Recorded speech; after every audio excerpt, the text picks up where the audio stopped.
नमस्कार, KNP channel पर आप सभी का स्वागत है और डालते हैं आज की खबरों पर एक नज़र। लोकसभा चुनाव में ठीक चुनाव से पहले केजरीवाल को तिहाड़ जेल में डाल दिया गया।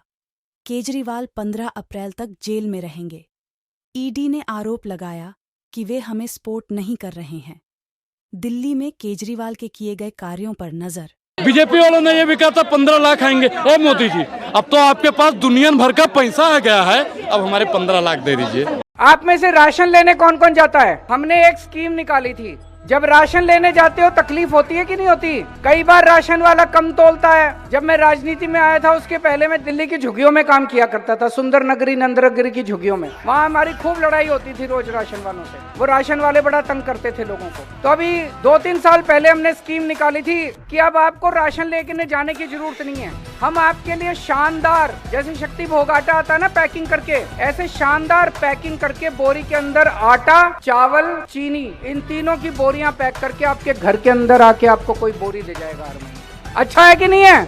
होना चाहिए कि नहीं होना चाहिए? करने नहीं दिया इन्होंने।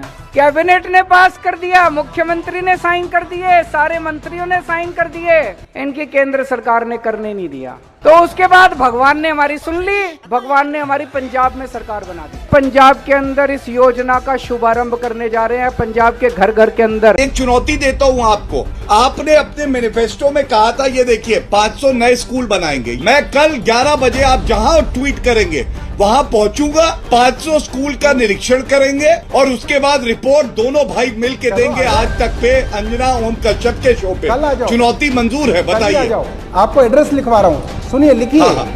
कौटिल्य स्कूल, चिराग एंक्लेव, क्लास 1 में मिलिए 11 बजे। और वो नहीं, उसके अलावा बहुत सारे स्कूल दिखाऊंगा, एक नहीं बहुत सारे दिखाऊंगा। तो गौरव भाटिया जी हमारे साथ हैं। हम आज चिराग एंक्लेव के स्कूल में हैं। सबसे पहले इन्हें हम F ब्लॉक ले जाएंगे। आइए, ब्लॉक तो देखो, ब्लॉक तो पूरा देखो, अरे स्कूल तो देखो, और भी देखेंगे। देखिए ना, ये स्कूल की हमारी एंट्रेंस है। ये स्कूल देखिए, ऊपर लाइट्स देखिए, नीचे की फ्लोरिंग देखिए, और ये छोटे बच्चों का जो है बॉयज टॉयलेट एक बार दिखा दीजिए, क्योंकि इनको टॉयलेट देखने का बहुत शौक है। बस ये आप देख सकते हैं, नीचे दिखाइए कि ग्रेनाइट है। ये सरकारी स्कूल है और इसके अंदर सीढ़ियों पे ग्रेनाइट लगा हुआ है। और ये दिखाइएगा कि ये जो स्टेनलेस स्टील की, ये जो हाथ से पकड़ने की रॉड है वो स्टेनलेस स्टील की है। ये आप देखिए बच्चों का क्लासरूम है। आइए दिखाइए, इन डेस्क की क्वालिटी देखिए, आपको प्राइवेट स्कूल्स में भी इस तरह की क्वालिटी कभी नहीं दिखेगी। और ये दूसरी क्लास है। आप देखिए इस क्लास के अंदर बच्चों का स्तर देखिए, उनका काम देखिए। आप देखिए इस तरीके से बच्चों की बुक्स लगी हुई हैं, आप सोचिए।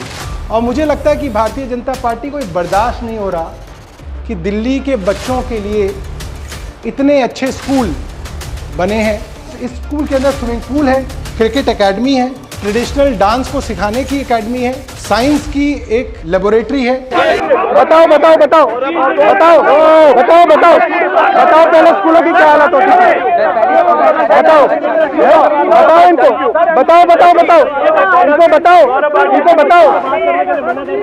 अब देखो भाग गए, देखो देखो भाग रहे, भाग गए भाग गए भाग गए भाग रहे भाग रहे भाग रहे। अगले में चलो ना, अगले में चलो, अगले में चलो ना भाई, अरे चलो ना भाई, अरे अगले में चलो ना। ये देखिए, ये देखिए, ये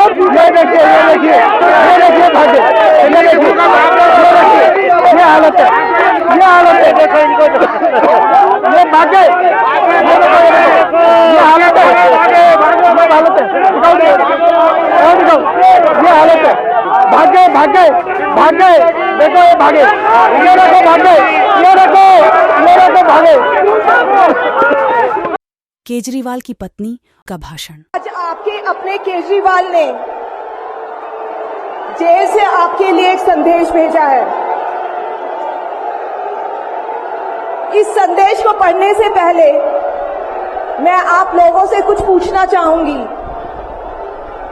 हमारे प्रधानमंत्री मोदी जी ने मेरे पति को जेल में डाल दिया। क्या प्रधानमंत्री जी ने सही किया? क्या आप सब मानते हैं कि केजरीवाल जी एक सच्चे देशभक्त और ईमानदार इंसान हैं। क्या आप मानते हैं कि केजरीवाल जी एक सच्चे देशभक्त और ईमानदार इंसान हैं? ये बीजेपी वाले ये कह रहे हैं कि केजरीवाल जी जेल में हैं, इन्हें इस्तीफा देना चाहिए। क्या केजरीवाल जी को इस्तीफा देना चाहिए? क्या उन्हें इस्तीफा देना चाहिए? केजरीवाल जी को इन्होंने गिरफ्तार कर लिया। आपके केजरीवाल शेर है, शेर। ये ज्यादा दिन तक उनको जेल में नहीं रख पाएंगे। केजरीवाल को जेल में डाल के अगर सोच रहे हैं कि हमने बहुत बड़ा तीर चला दिया है, तो ये प्रधानमंत्री नरेंद्र मोदी की बहुत बड़ी भूल है। भारतीय जनता पार्टी की सरकार में भैया अच्छा काम कौन सा हुआ है? युवाओं के लिए पकौड़ा योजना, अरबपतियों के लिए भगौड़ा योजना। जिस देश का प्रधानमंत्री वीक होता है उस देश में परीक्षा लीक होता है। सबसे ज्यादा बेरोजगारी कौन लेकर आया? महिलाओं के ऊपर सबसे ज्यादा अत्याचार किसने करवाया? युवाओं को सबसे ज्यादा किसने पिटवाया? नमामि गंगे का घोटाला किसने किया? कांग्रेस की इमरजेंसी तो इमरजेंसी थी, लेकिन ये तो अघोषित आपातकाल है कि जब बहुजन के हक अधिकार को मारने की बात चल रही है, संविधान बदलने की बात चल रही है, तो देश के तमाम बहुजनों को चाहिए कि भारतीय जनता पार्टी की सरकार को बदल दे। झांसा राम था, ये झांसा राम है। कौन है झांसा राम? नरेंद्र मोदी जी। मैं खुलेआम बोलता हूँ, नरेंद्र मोदी जी झांसा राम है। इन झांसा राम ने देश को झांसे में डाल रखा है। पार्टी नहीं, ये गिरोह चल रहा है, जो गिरोह इस देश को बर्बाद करने का काम कर रहा है। देश में मैसेज क्रिएट कर रखा है हिंदू मुसलमान का, मंदिर और मस्जिद का। ये तस्वीर है सऊदी के प्रिंस और हमारे देश के प्रधानमंत्री नरेंद्र मोदी जी की। एक और हमारे देश के मुसलमानों से भाजपा की बेहद नफरत, और दूसरी ओर विदेश के मुसलमानों को गले से लगाते हैं, उनके तो हाथों पर किस तक लेते हैं। और मैं कहता हूं कि आप अगर मोदी को वोट देते हैं तो दीजिए। आज आपकी जो हालत है, अगर उससे बदतर हालत पे नरेंद्र मोदी ने इस देश को लाके खड़ा ना कर दिया तो मेरा नाम बदल दीजिएगा। जिन मुसलमानों की आप बात करते हो, पहुंच जाइए आप इंडिया गेट और देख लीजिए कि शहीदों में किसका नाम सबसे ज्यादा लिखा हुआ है, उसमें आएगा आपको मुसलमानों का निकल कर। आप क्या बात करते हैं? मीर उस्मान अली ने इस देश को 5 टन सोना दिया। देख लीजिए, ये आरबीआई की जो रिपोर्ट है, मैं आपको बता दूं, जिसमें जो हमारे देश के उद्योगपति हैं उनका कर्जा माफ किया गया।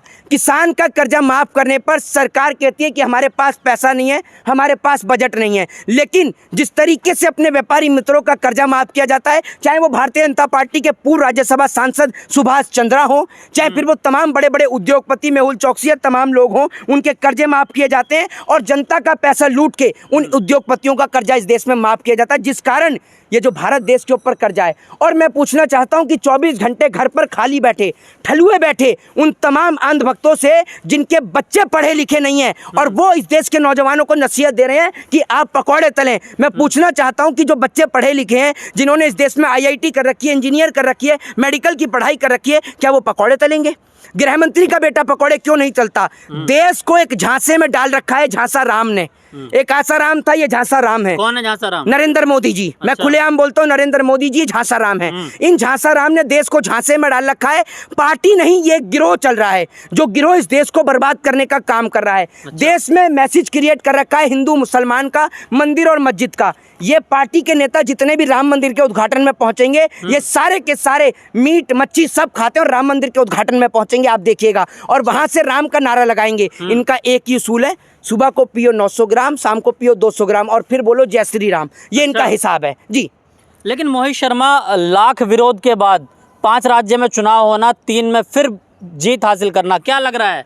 मैं आपसे कहता हूं कि ये जो जीत है, ये जीत ईवीएम की है। और मैं कहता हूं कि आप अगर मोदी को वोट देते हैं तो दीजिए। आज आपकी जो हालत है, अगर उससे बदतर। भाई साहब, आप लोग रोज सुनते थे ना, मोदी का परिवार, मोदी का परिवार, मैं मोदी का परिवार, ये मोदी का परिवार, वो मोदी का परिवार। तो आज भाई और बहनों, मैं आपको दिखाऊंगा मोदी का परिवार। ये देखिए। तो सैटरडे संडे हमें काम करना पड़ेगा। आपको छुट्टी रहेगी, आप कहाँ छुट्टी लेते हैं? आपका 4G चला जाएगा।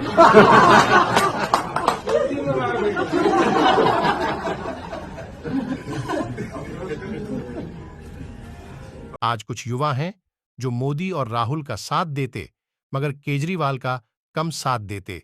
जो भी सत्ता में आता है अपने वादे भूल जाते हैं। इन्हीं के कालखंड में महंगाई कहां से कहां पहुंच गई। एक तरफ GDP का गिरना, दूसरी तरफ इन्फ्लेशन का बढ़ना, महंगाई बढ़े और वो भी इस हालात से बढ़े, और उसमें भी दिल्ली की सरकार हर बार नई तारीख देती रहे। और विपक्ष की निंदा करते हैं।